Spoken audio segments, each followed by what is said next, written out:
ദുൽഖറിന്റെ birthday ആണ്. ആദ്യം തന്നെ ഹാപ്പി ബർത്ത്ഡേ ദുൽഖർ. ഒരു റിയൽ പാൻ ഇന്ത്യൻ സ്റ്റാർ. അപ്പൊ തമിഴിലായാലും തെലുങ്കിലായാലും ഹിന്ദിയിലായാലും കൽക്കിയിലും ഒക്കെ തകർന്നുണ്ട്. സ്വന്തമായിട്ടൊരു ഐഡന്റിറ്റി ഉണ്ടാക്കിയെടുത്തു. മമ്മൂട്ടിയുടെ ഐഡന്റിറ്റി വേണ്ട. മമ്മൂട്ടിയും ദുൽഖർ ഇതുവരെ ഒന്നിച്ചിട്ട് പോലില്ല. സ്ക്രീൻ ഷെയർ ചെയ്തിട്ട് പോലില്ല ഇതുവരെ എന്ന് അത് ആലോചിക്കണം. അങ്ങനെ ഒരു സംഭവം ലോഡിങ്ങാണെങ്കിൽ വലിയ സംഭവമായിരുന്നു. പക്ഷെ അതില്ല. സ്വന്തം ഐഡന്റിറ്റി വളർന്നു വന്ന അച്ഛൻ ഓക്കെ മമ്മൂട്ടി ആണ് എന്ന് പറയുന്നതിനപ്പുറത്തേക്ക് സ്വന്തമായിട്ടൊരു ഐഡന്റിറ്റി ക്രിയേറ്റ് ചെയ്ത് ഇന്ത്യയിൽ ഉടനീളം ഇത്രയും പോപ്പുലാരിറ്റി നേടി, അല്ലെങ്കിൽ നല്ലപോലെ എനിക്ക് അഭിനയിക്കാൻ കഴിവുണ്ട്, ബോക്സ് ഓഫീസ് വിജയം നേടുന്നു, ഇതെല്ലാം നിസ്സാര കാര്യമല്ല. അത് നേടിയ താരം തന്നെയാണ് ദുൽഖർ. ഇന്ന് സോഷ്യൽ മീഡിയയിൽ കത്തിക്കുന്ന ഒരു റൂമേഴ്സ് ഉണ്ട്. സംവിധാനം ദുൽഖർ, നായകൻ മമ്മൂട്ടി, സ്ക്രിപ്റ്റ് സൗബിൻ ഷാഹിർ.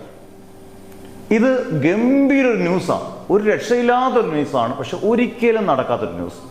പക്ക ഫേക്ക് ന്യൂസ്. നമ്മൾ അറിഞ്ഞിടത്തോളം കാലം ഇത് മമ്മൂട്ടിയോ ദുൽഖറോ സൗബിൻ ഷാഹിറോ സ്വപ്നം പോലും കണ്ടിട്ടില്ല.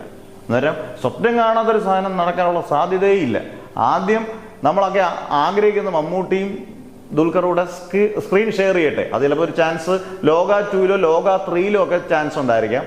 അല്ലാതെ മമ്മൂട്ടി ദുൽഖർ പടം വരുമോ എന്നുള്ളത് നമുക്ക് പ്രതീക്ഷിക്കാം, അല്ലെങ്കിൽ ആഗ്രഹിക്കാം. പക്ഷെ ഈ ഒരു സ്ക്രിപ്റ്റ് അല്ലെങ്കിൽ ഈ ഒരു സംഭവം ആരാണോ അത് മെനഞ്ഞെടുത്ത് അവര് അപാരമാണ്. കാരണം ദുൽഖറിന്റെ ബർത്ത്ഡേക്ക് എന്ത് ഇട്ടാലും ചിലപ്പോൾ അങ്ങ് ഹിറ്റാകും എന്നുള്ളതുകൊണ്ട് അത് ചിലർ പറയുന്നുണ്ട് ഇത് നടക്കാൻ സാധ്യതയുണ്ട്. ഒരിക്കലും നടക്കാൻ സാധ്യതയില്ലാത്ത നല്ല മനോഹരമായ സ്വപ്നങ്ങൾ കാണാൻ പറ്റുന്ന ഒരു ഡ്രീം പ്രോജക്റ്റ് എന്ന രീതിയിൽ അതങ്ങ് മാറ്റി വെക്കുക. കാരണം നടക്കാൻ യാതൊരു ചാൻസും ഇല്ല. കാരണം ഇവർ 3 പേരും അറിയാത്ത സാധനങ്ങൾ പിന്നെ നമ്മൾ ചുമ്മാ ഇതിന്റെ പുറത്ത് ഇതിനെക്കുറിച്ച് നടക്കും, ഇതെങ്ങനെയായിരിക്കും, ഇതിനെക്കുറിച്ചുള്ള വിശകലനം ചെയ്തിട്ട് കാര്യമില്ല.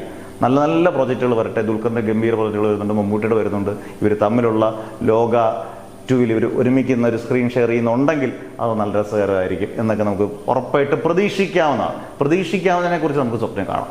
പ്രതീക്ഷിക്കാത്തതിനെ കുറിച്ച് നമുക്ക് സ്വപ്നം കണ്ടിട്ട് യാതൊരു കാര്യമില്ലെന്ന് തോന്നുന്നു. എന്തായാലും നിങ്ങളുടെ കമൻസ് ഉറപ്പായിട്ട് രേഖപ്പെടുത്തുക. ഇങ്ങനൊരു പ്രൊജക്റ്റുകൾ ഉണ്ടെങ്കിൽ നിങ്ങൾ മമ്മൂട്ടിയെയും ദുൽഖറിനെയും കാണാൻ ആഗ്രഹിക്കുന്ന ആരുടെ സംവിധാനത്തിലാണ് എന്നുള്ളത് അതൊക്കെ നമുക്ക് ചാൻസ് ഉണ്ട്. ആരുടെ സംവിധാനത്തിൽ നിങ്ങളുടെ കമൻസ് ഇടുക. മമ്മൂട്ടി ദുൽഖർ സംവിധാനം ചെയ്യുന്നത് ആരായിരിക്കണം? അത് നിങ്ങളുടെ കമൻസ് ഉറപ്പായിട്ട് ഇട്ടേക്കുക. ഓക്കെ.